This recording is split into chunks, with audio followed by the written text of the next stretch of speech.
Allez-vous être assujetti à la TVA, taxe sur la valeur ajoutée, pour vos locations en courte durée? C'est le sujet de cette vidéo puisque cet été a été modifié le BOFIP, Bulletin officiel des finances publiques impôts, dans ses dispositions relatives à la para-hôtellerie.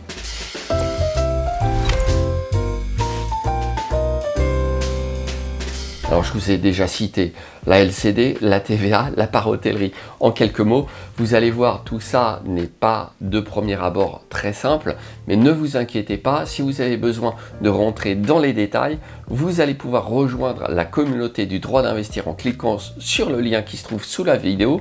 J'ai déjà fait un épisode spécial de plus d'1 heure sur le sujet dès que l'information est sortie, que j'ai complété par un deuxième épisode sur les aspects juridiques de ces modifications relatives à la para-hôtellerie.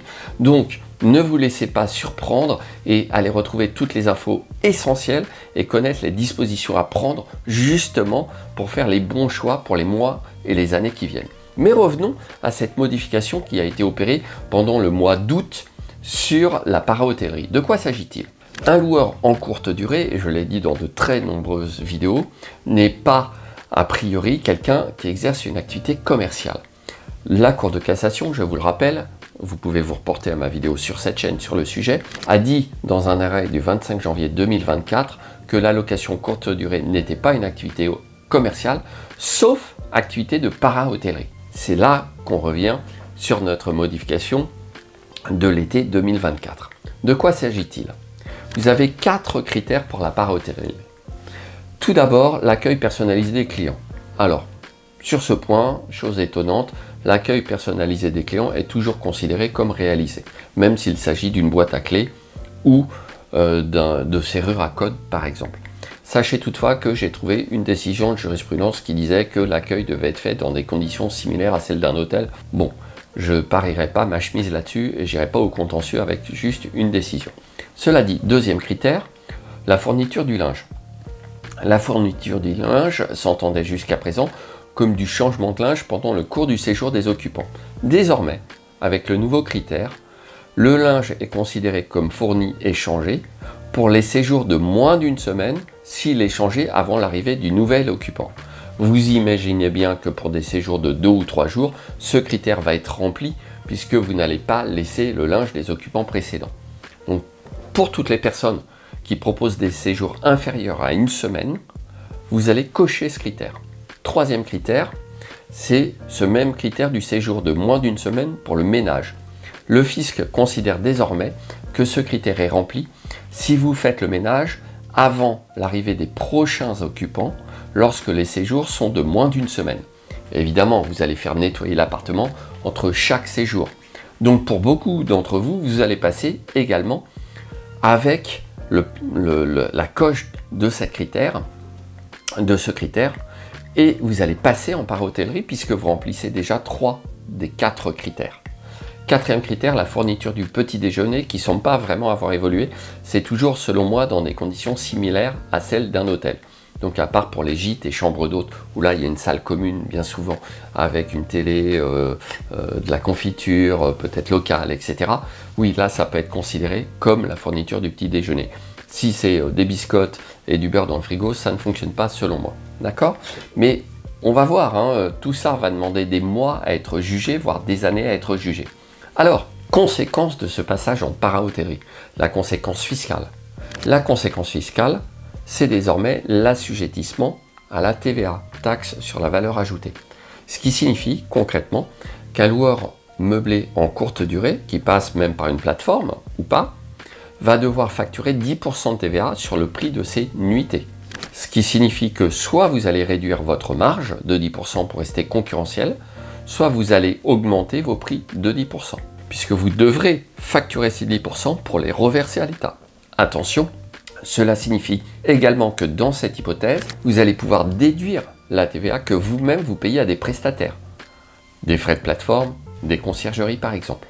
Donc, c'est quelque chose qui est à double tranchant parce que le fisc peut très bien estimer d'un côté que comme vous allez facturer 10% de TVA sur le prix des nuitées, il va récupérer de l'argent. Mais pour les personnes qui jusqu'à présent essaient de passer en statut para-hôtelier mais n'y arrivaient pas, ça peut être intéressant puisqu'ils y arriveront désormais plus facilement et ils pourront potentiellement récupérer la TVA. Évidemment, tout ça ne va pas se faire du jour au lendemain et ce n'est que, à mon avis, courant 2025, vers la mi-2025, qu'on va avoir déjà des premières conséquences fiscales.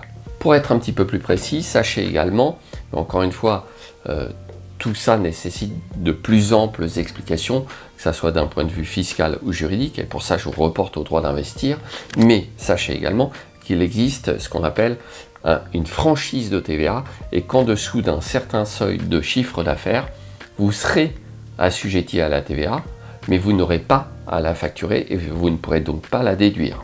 Ce seuil s'établit pour l'année 2024 à 91 900 €. Vous le voyez, c'est quand même un seuil important de franchise de TVA.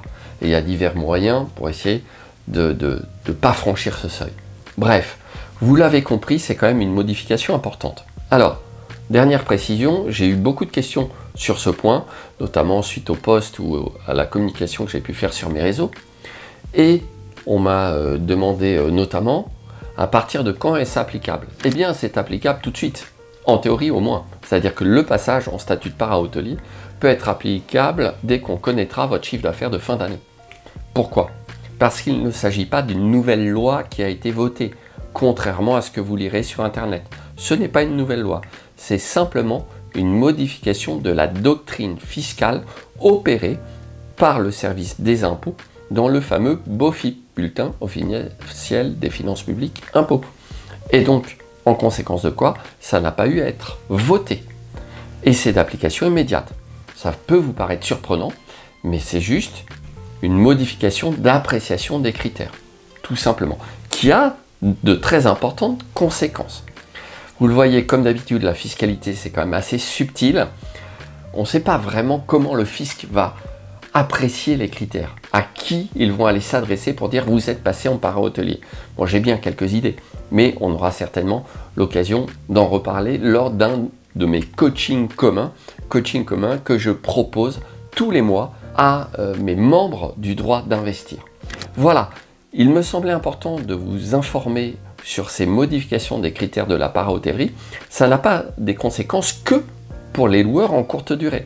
Ça va impacter aussi les sous-loueurs qui font de la courte durée, ainsi que les sociétés de conciergerie, puisque elles opèrent souvent de la conciergerie sur des locations en courte durée. Et donc les propriétaires qui confient leurs biens à des sociétés de conciergerie vont se poser, à mon avis, pas mal de questions quand ils vont découvrir tout ça. Et c'est l'occasion aussi pour les conciergeries de leur dire, quand elles vont avoir ces questions, attention, je ne suis pas votre conseiller fiscal, demandez à votre avocat. J'espère que cette vidéo vous a alerté et que vous a aidé à mieux comprendre comment s'était opérée cette modification des critères de la para-hôtellerie. Et je vous dis à tout de suite dans la prochaine vidéo.